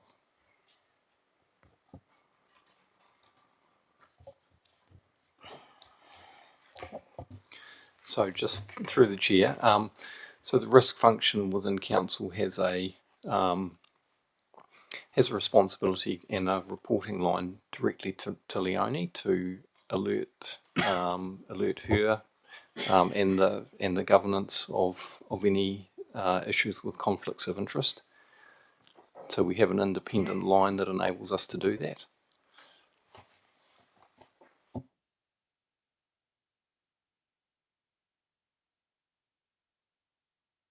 Thank you, through the chair. Non-conformance reporting. I presume you're running a register, opening non-conformance, closeouts, recommended actions. Do we, as a table here, receive reports on non-conformance activity? So as part of the quality assurance report, it's just one page, but it notes the number of audits or assessments that have got open recommendations, and that's what you receive, not the exact details of all of the open recommendations or non-conformances. When you receive an audit report, you will receive the recommendations within that. Okay, so this is a first-time councillor question, and so I haven't seen one of those yet, but through the chair, I guess you're familiar with these reports. We get some scrutiny on the non-conformances within the organisation, where they're occurring and what corrective actions are being taken. There is an outstanding actions report which covers that off, and they stay there until it's all cleared off and has been reported upwards. I've been here since October. I haven't seen one yet. What is the frequency we receive these reports? Page 105. Yeah. So we're noting some there are on track, some are completed at the bottom of page 105. And those that are listed here will have come through on a previous review or audit report. So at the time that those reports were provided to the Audit and Risk Committee, it will have listed those recommendations. For example, the item number 1, procure to pay audit, was February 23. Mm-hmm.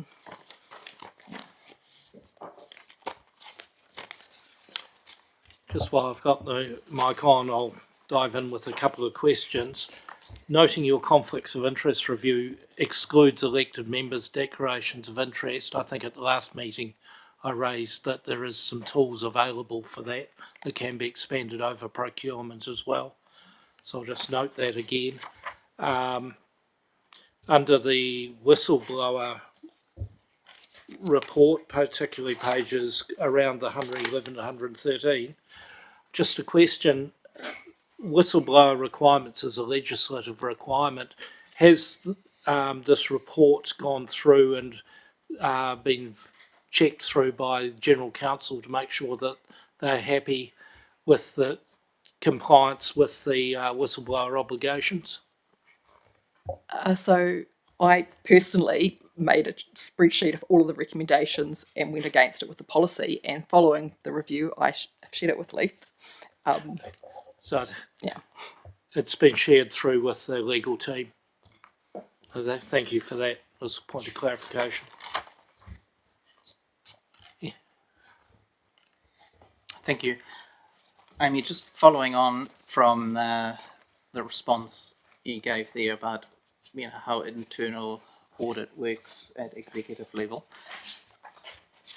and also taking into account what the independent member had alluded to and what we talked about with the diagram, I don't think it's appropriate that internal audit reports directly to the CE on matters that refer to the executive leadership team. The CE is a member of the executive leadership team. So with that, I would like to propose an amendment to this resolution that requests that assurance over declarations of interest involving senior management, including the executive leadership team, be considered with the internal audit plan and reported to this committee.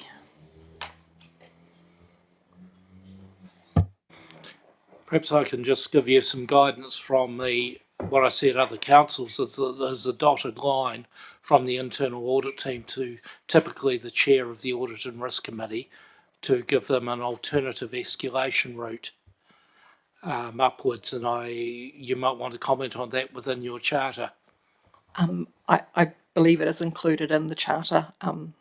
Yes, it is included in the charter that there is a line to the chair of the Audit and Risk Committee. So if there are any matters that I feel need to be raised, I can speak directly with him on those matters. Might that obligate the need for the adjustment that you have proposed? Look, it wasn't clear to me, especially looking at the way the diagram is structured, where the third line reports directly up to governance body and governance body includes the executive leadership team. I think this is misleading. So I think a bit of clarity, which this would provide, wouldn't go astray. Would the way to do that is to perhaps make it more explicit within the charter that there is the internal audit team has a ability to circumvent, if you like, see the executive team in the rare case that it might be needed. In my 6 or 7 years on many audit and risk committees, it's happened once, and it's good to know that the internal audit team are able to do that. This is actually based on best practice, though. So this model, this isn't an Amy model. This has come out of the Institute of Internal Auditors. So it's the 3 lines of defence model that's where the positioning that they're suggesting internal audit sits. I don't question internal audit. I think it sits in the right place. I think ELT sits in the wrong place. I think ELT sits in management and not in governance body. Right. I wonder whether just an explanatory sentence added underneath that, just to clarify that there is that alternative reporting. Just take ELT out. Yeah. Would that just take ELT out? Governing body is ARC and council. Is that an ELT management? Because management governance. Given your day-to-day job, I wonder whether we just get Annalisa and Amy to have a chat offline and perhaps come back with a possible revision. Can I just clarify that dotted line goes to the chair of the Audit and Risk Committee? Should be dealt with by the chair initially. chair of the Audit and Risk Committee. If there's a need to escalate something. Yeah, I mean, that's good practice, is that the internal audit function should always have a dotted line. Yep. Not a direct line, but a dotted line to the Audit and Risk Committee chair. Yep. And that's just when they have concerns, right? It's just when, Absolutely. you know, I'm about to present this report and, you know, there might be a meeting before the Audit and Risk Committee to, I've seen it happen in both ways where, you know, it's a regular, when I've been in Graham's hat, it's actually a regular meeting. The Audit Risk, the internal audit role will meet with the Audit Risk Committee chair prior to Hui, and I've also seen it when it's just you know, especially when you're a small team, right? So, and I've seen it before with in a whistleblower with where they need the person involved was so high up in the organisation, the person reporting did not feel comfortable in taking it through the usual channels.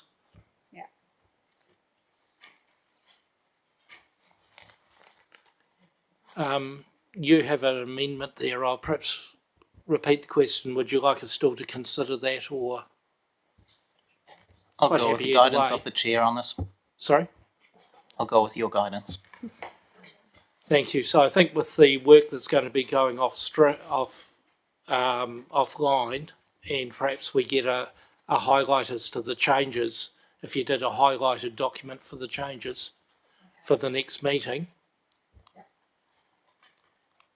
And that might mean that we're not quite endorsing the internal audit charter yet. So we'll perhaps carry that one forward if we may.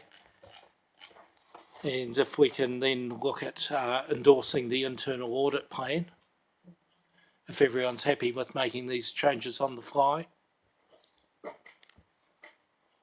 Okay, with the changes made and the discussions that's been had, I was about to say, are you someone happy still to had move? No, that's fine. But we still had another item under here, which is the insurance review. Thank you for the reminder. Yeah. And I had my finger there because I had some questions.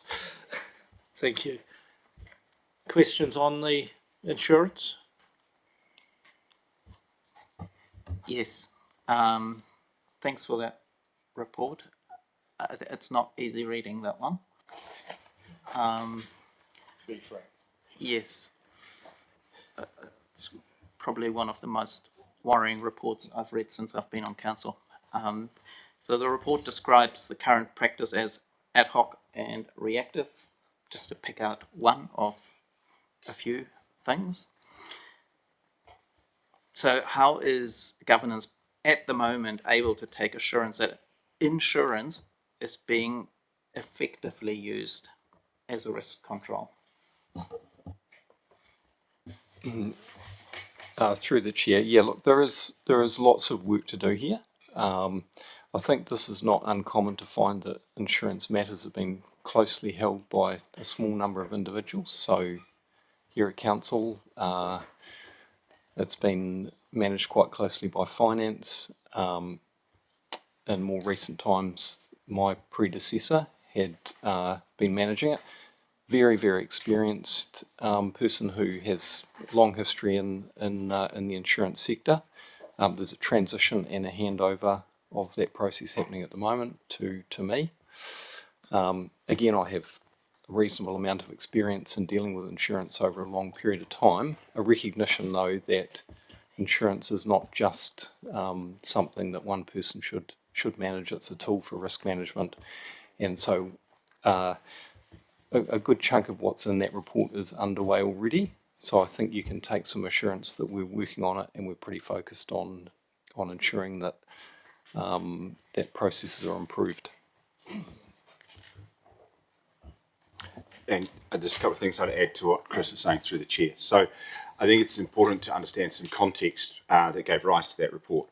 So first and foremost, we in the previous annual plan, not the one that this council adopted, but in the previous annual plan adoption, one of the things that was pushing up the rates revenue number significantly was the cost of insurance, and that was something which is well known across multiple sectors in the economy.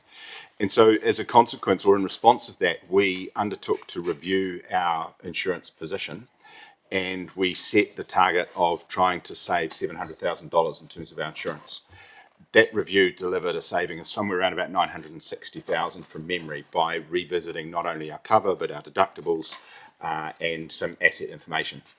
There was always an intention that that review would then follow with the report, which we've tabled as part of this report, and also a strategic plan for insurance going forward.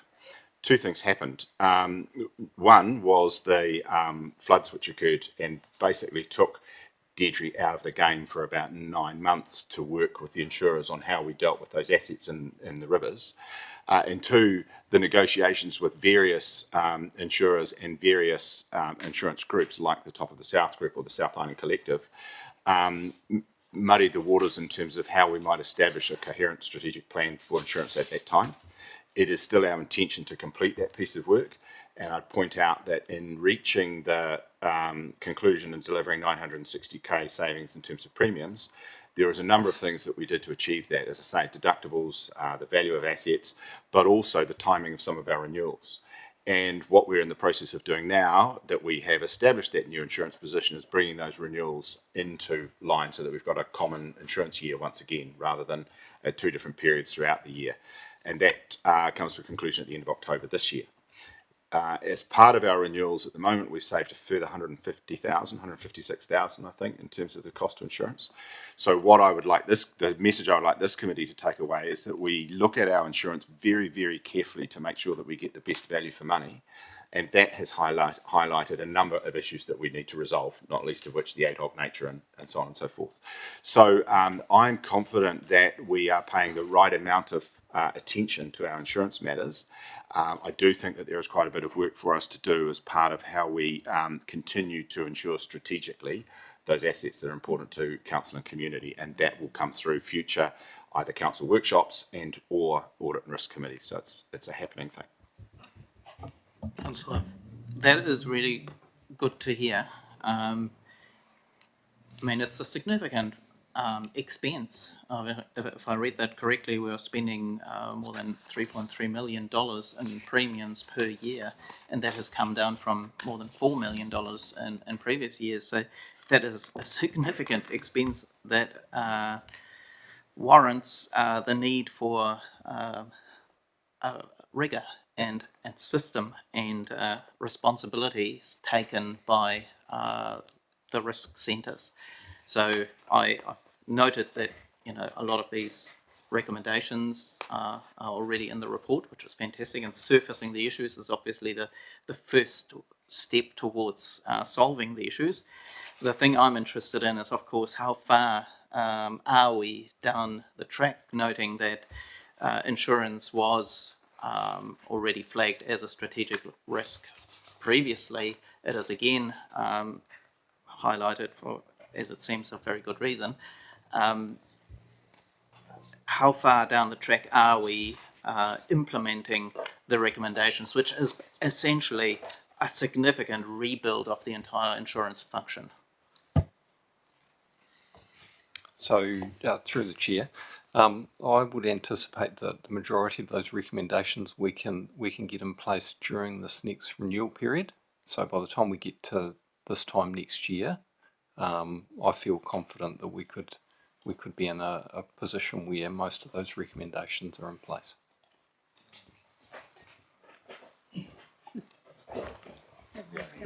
Sorry, I couldn't see you answer the same. It's all right. I'm just thinking, I'd put the blind down. This is it's evidence of a maturing organisation. So 5 years ago when I came here, the function was held by the CFO, and there wasn't any oversight. No one really had looked into it, and it was quite ad hoc. When Deirdre came in, she had the expertise, so we moved the function to Deirdre, and this is where we're seeing the maturity. You'll see that in lots of areas. I think if I was to go back 5 years and show you the previous risk reports, the audit reports, the health and safety reports, everything was quite immature. So this is a maturing organisation, and we're putting lots of effort into bringing that maturity up to not to the premium, but to an adequate level for the size of what we're looking after.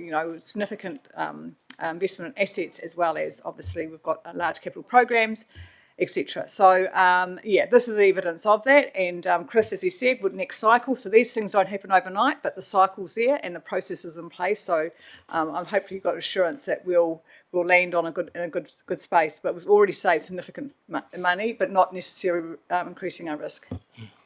Yeah, sorry. One issue is, of course, how much is it costing us, and does it need to cost us that much? But the even bigger issue in my mind is, what is actually insured? Do we know? Do the line managers, do the GMs know what is insured? Are they making use of the insurance? Those are significant numbers that we're talking about and significant risks. Also, I'm sure they are, but I think Chris might be able to answer that better. We have also, with the previous council, talked about self-insurance, and there are councils that do that. So there's another avenue you might want to explore in the future. I'm sure, like the rest of the committee, when I read this report, I was quite concerned about it, whether we're evolving as an organisation or what. It's a considerable cost, about almost 2% of our revenue. And whilst I hear the corridor about the cost, that's of course important. But what disturbed me was it wasn't clear what the risk we were insuring.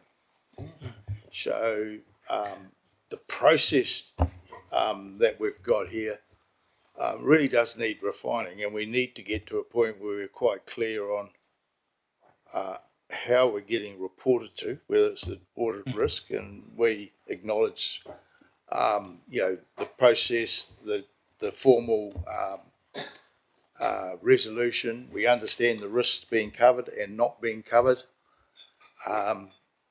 so that we're all clear in our mind at the governor's level that our organisation is insured and appropriately.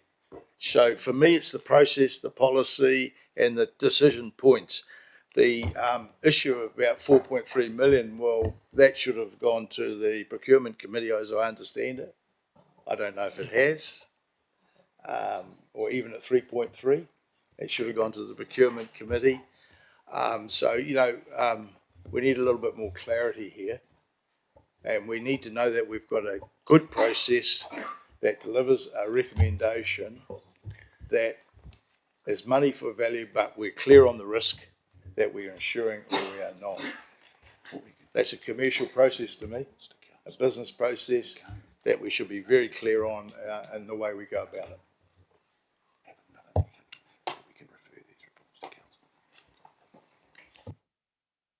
Just very conscious of our allotted time here, and clearly this is work in progress and you're taking up the baton, so we are going to get further opportunities. So if I may draw this to a closure at that point, I did have some notes myself, but they can easily hold off for another time. So I propose that we take the revised resolution there if I seek a mover. Happy for someone to move in that direction. Thank you, Deputy Mayor. Seconder. Thank you, Councillor Woods. Are people happy to sort of draw this one on the basis that we're going to get some more reporting back on future meetings? Because this is very definitely work in progress. Thank you. All those in favour? Aye. Against, if any? Carried. Okay, we do have some considerable time pressures sitting upon us. What I propose to do, if the meeting is happy, is to move to the supplementary late item agenda whilst we're in public, which will save us a couple of minutes of procedural time, coming in and out of public excluded. There. It's been circulated to everyone, and I think it's been moved by Councillor Newborough and seconded by Councillor Morgan. Is that correct? Do you have anything particular you wish to speak to the motion? I can, if the chair would like me to. Anything that's not sort of obviously set there, and we sort of covered some of this I was just going to say, I think a lot of this we have already covered in principle. This is obviously one issue where this has surfaced, and so I think the resolution basically speaks for itself. Yeah. I'm certainly happy to move that resolution with making the comment that the report that comes out of whatever the process is identifying risk should go back to policy and strategy for them to then take on board. And we've got to be careful in this committee, we don't do the work of other committees. And we just get a very short form response back in due course from the Policy and Strategy Committee to say, yes, we've looked at the issues, we identified them, and we're happy that they've now been addressed. Sorry, Mr. Chair, I know we're tight for time, but I'm unaware of the consequences of asking for this report in the timeline of Plan Change 81 and the time that it's to get the report. And if we do get the report, what impact it has on the processes already in train for Plan Change 81. So I'm uncertain about, I don't think I can support this, not understanding the consequence of, one, have we got resource to do this, where that resource sits, what impact it's going to have even when we get the report back. Do we have a member here that can speak? Through the chair. Barry. Look, in the context of Plan Change 81, Plan Change 81 has been notified. The submission's opened on Monday. It has a 6-week submission period. So any information, further information would have to be via that submission process now. So to be considered, it's probably out of scope of Plan Change 81 to be considered through that hearing process. So we probably got a technical problem that on timeliness. I don't actually see this as a problem because we're not revisiting decisions. We have made the decision to go ahead with Plan Change 81. This is about recognising risks that are inherent to this process that we have embarked on, and I think it's quite valid for this committee to get clarity on those risks and potentially track those risks. And are those risks, if I understand them, probably going to sit into the LTP period as opposed to the actual plan change itself? So it's understanding the implications of that. Are you happy that would then, on that basis, we're falling into the LTP timetable as opposed to the Plan Change 81 process? It would do. Look, we'd have to look at that. As we've said previously, if we did this work, something else would have to stop. So that's a decision. That's a decision the Strategy and Policy Committee would have to make around to whether to take this forward or not. Because to do a report, it means something else will have to give. Through the chair, if I just may add, one of the requested pieces of information around, the effectively contemplates different spatial analysis of growth patterns and the long-term financial implications of that. And I'm not, how different growth delivery patterns may influence financial outcomes. There is the item 3B3. And as previously indicated, that is beyond Council's current capability to do in any meaningful way, especially if we're going to fundamentally revisit the future development strategy assumptions. Councillor Newbar. Well, if I can respond to that, I don't think this resolution is asking to do any modelling. It's asking whether modelling should be done.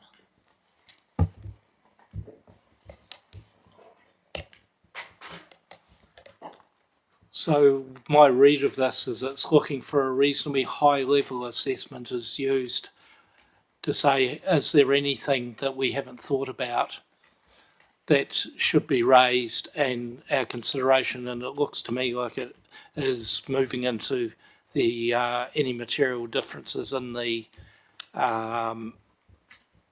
LTP, so that when we go out next year with the LTP, it's got all the consequences accounted for. Is that my correct understanding? Yes. Councillor Woods. Yes, when I first read this, I took it as a take that we could look at, say, development contributions for land that has been earmarked for zone change and development, and ensure that the growth the cost of growth being attributed to those new zones under Plan Change 81 would be adequately compensated by the new development contributions and rates. So it wasn't information that was available to us at the time, and I think applying to the long-term plan, I think it makes good sense. Any further comment from staff? I was just going to check there. Through the chair, just on that. So thank you for that clarification, councillor. We are trying to pull together some information, as I said earlier, around the cost versus revenue, ongoing cost and ongoing revenue from growth. The development contributions, we could do that now, but effectively that's based on the infrastructure program, and that won't be sorted until about October, September, when it starts finalising and crystallising. So we can't give. What we can do is take you through the process up until then and talk about the basis on which we allocate the costs of projects. But in terms of actually doing the DC calculations, that won't be able to be done with options around catchments until October, September. We can endeavour to provide as much information before then, because effectively it relies on the capital program that you're agreeing to. But the flip side of that conversation is it is based on the infrastructure program that we're delivering. It's not like financial contributions under the RMA where we just get a bunch of revenue. In this case, development contributions are absolutely tied to the individual projects. Yeah. We have a notice of motion sitting in front of us. I think Councillor Butler, you were next in queue. Thank you. I'm just thinking, does this belong with the Audit and Risk Committee, or is it actually to be worked through in other parts of the council? Oh, that's just my thought, because I don't actually see what the risk is here. I mean, something like this really should relate to a risk. Am I right, or not? Councillor, you raised a good question. I was debating myself and looking at the meeting structure as to whether it should become part of that discussion we had on the LTP as identifying an additional risk, and whether we could perhaps have modified that resolution slightly by saying, and further consider potential risk to the accuracy of the information relating to PC 81. For the purposes of the LTP, and whether that might be an option. PC 81, I'm still trying to get my head around it. Will that, in terms of execution, implementation,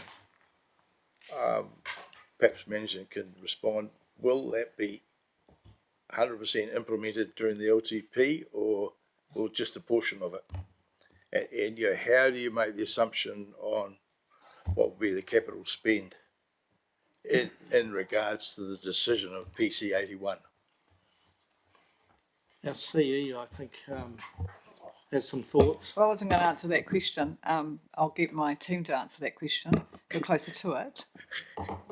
What my comment was, I think we need to have in there that we refer back to the Strategy and Finance Committee, the effort will be to do this work. Barry's alluded to we'll have to drop something. We are stretched and we've got a spatial plan coming, and we have to make sure we get good value for money for the work that we do. So I think maybe a small sort of terms of reference about what the report could cover, whether that would be adequate, and then the resourcing required and time that it would take, because I have concern that we may not meet your expectations, and I don't want to be in that position. Yeah. Look, part of the conversation recently has been, for instance, as an example, the reserves and parks. PC 81 was going to drive potentially investment in those new assets. There's capital required for them. It's not quite clear what will be in the plan, what will be done. So there's a lot of uncertainty about it all. And I think the uncertainty of how, what is going to be done, outcome and capital required for that, that's very perplexing, and therefore there's a sense of risk in taking the journey. Deputy Mayor Murray. Thank you, through the chair. I guess to help, if I can foreshadow perhaps the motion that this notice of motion is referred back to the Strategy and Finance Committee, just noting that there are some risks in terms of whether we've got capability to do this, whether we've got time to do this, and there's also a risk that we do turn risk and audit into a means of manipulating policy statements rather than concentrating on risk. So to me, this is questions around a plan change. It sits under a standing committee, and my foreshadowed motion would be we'd suggest that the member refer that to that committee. I'm not sure we're able to foreshadow a change to notice of motion. In that case, for the chair, I'll be voting against the motion. I'm just wondering whether a way forward in this is, as I alluded earlier, that we highlight as part of our LTP a minute that highlighted a few areas that we saw risks to be addressed so that they're on the record, and whether we could actually do a bit of a rework of that particular minute as subsequently to say and that the LTP is fully reflecting the risk, the capital and other risks associated with PC81 to ensure the LTP is accurate, as that is the risk that we may not have enough information to be sure. Now, that's probably not where Councillor Newbar was heading with this. However, it's just a thought I'll share. So Councillor Newbar would like to refocus the committee and staff. This resolution is not about doing the high level modelling. It is not about doing an awful lot of work related to Plan Change 81. It's not about revisiting Plan Change 81 or decisions that we have made. This resolution requests that staff provide a report addressing the matters raised, including whether this modelling should be done and whether additional clarification would be helpful. So those questions, I believe, are very key, and they do sit within, they do provide, in my view, a significant risk to the organisation. We're talking about hundreds of millions of dollars of potential infrastructure investment. We currently, as it appears, don't have clarity about what sort of development pattern might occur as a result of this plan change and what are the impacts of that. So that is what this resolution is trying to clarify, and it's asking for that to be recorded and tracked through the risk framework, which I think is entirely appropriate. I could make a comment too. For me, I really need clarity in the LTP about the capital spend in there, whether it's actually PC81 related, so we're quite clear and we understand that, and or other programs that are there currently and are going to be continued, or they're going to be dropped, because we've got 75 mil suggested capital spend a year, 750 million, 600 million in our depreciation renewal program.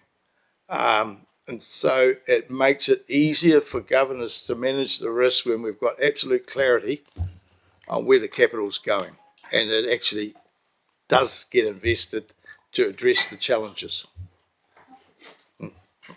Which I think brings me back to the extra bullet point on the earlier the earlier resolution. Would you be happy to explore that option quickly? I'm just very conscious we're running out of runway here. This one is fairly specific, easy to do. Shall we just see if there's appetite for it? So you're asking if we perhaps put this to the vote and see what's there. Does it need to be a report, or can management just answer the question? Can they just come back and answer the... Like when you say it's not a lot of work, what... Do you think it's a one-page memo, or it's 3 or 4 questions? Or? Well, you see the questions on there, so it can be a short report. I think it would be very helpful to have a report rather than verbal confirmation, because that enables us going forward. I guess that's getting an indication, before I perhaps come to you, Councillor Woods, How much is going to be involved in doing this, and without making an elephant out of there? Is it feasible, or is this going to have severe workflow implications?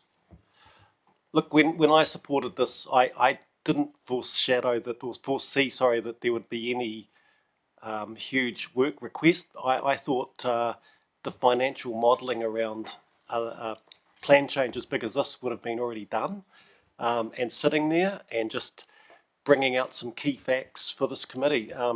Just saying that we've covered these costs off. I really didn't think there'd be a lot of work. Sorry. So, through the chair, to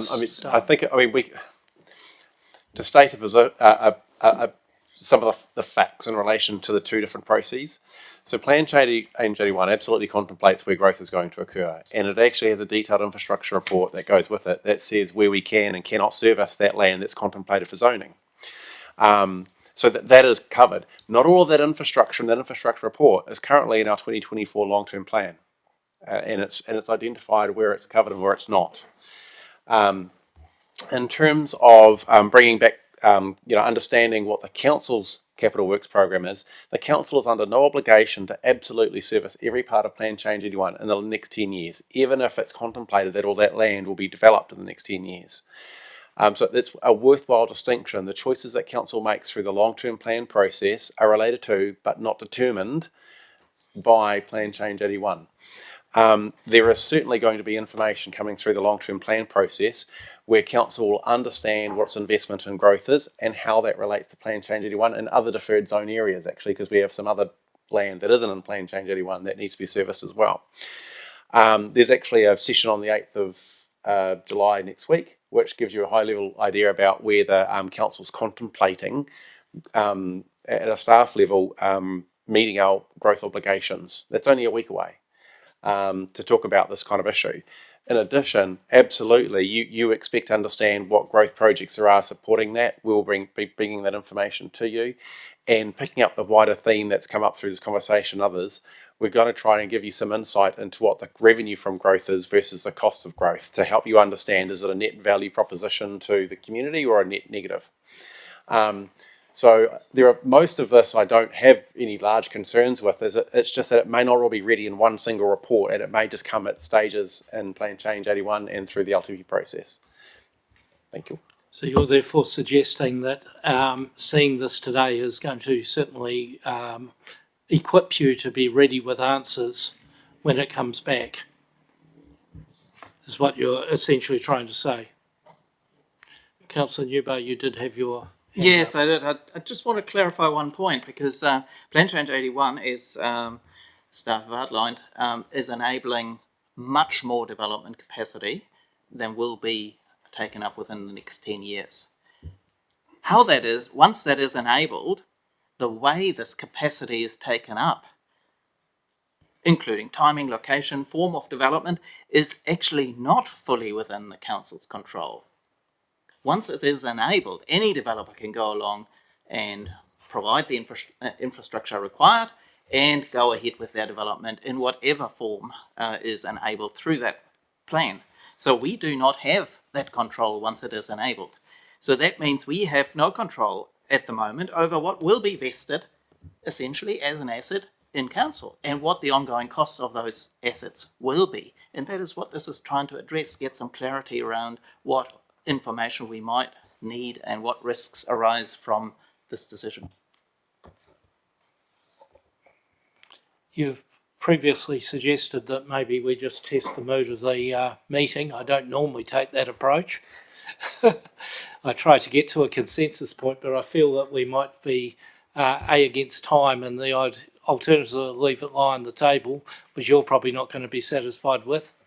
I also note that it hasn't been yet formally moved and seconded, which we will get to.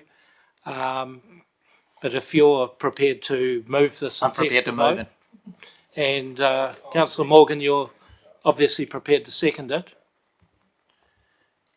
Are we at a point that Council's prepared to put the notice of motion to a vote? Can I just ask one last question? Yep. Just one, because I'm not sure that do management have clarity on what the request is as a first I mean, there's 3 questions there, but because if there's not clarity from management on what the request is, then maybe it is something that needs to be taken offline, so that management and the requesters can, come to an agreed. I mean, obviously there's a consensus from the governors that there's work to be done, but I'm just not sure management. I mean, you can move it, but I don't know if management are actually clear what's being asked, or are you clear?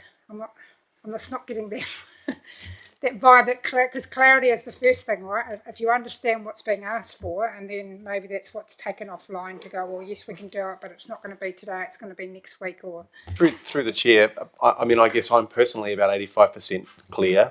The difference might be that we can't always provide all of the information contemplated in the scope of the discussion. So it might be that we have limitations in practically how much we can deliver. But that's probably my perspective. I'll throw off to any other managers in the room who will be involved in helping us pull this together.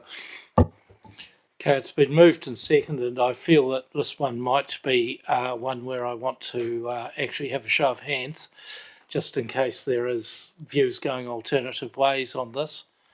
So at this stage, can I have an indication of who is in favour? Can I have, that's 3, is it? If I'm looking into the sun, sorry. Yeah. That was 3 against. Until there's clarity, I think. Mine is purely on the basis that it's been heard, and I don't know that we've got enough clarity quite at this stage in those processes coming. And the point's been well and truly heard. The motion is lost.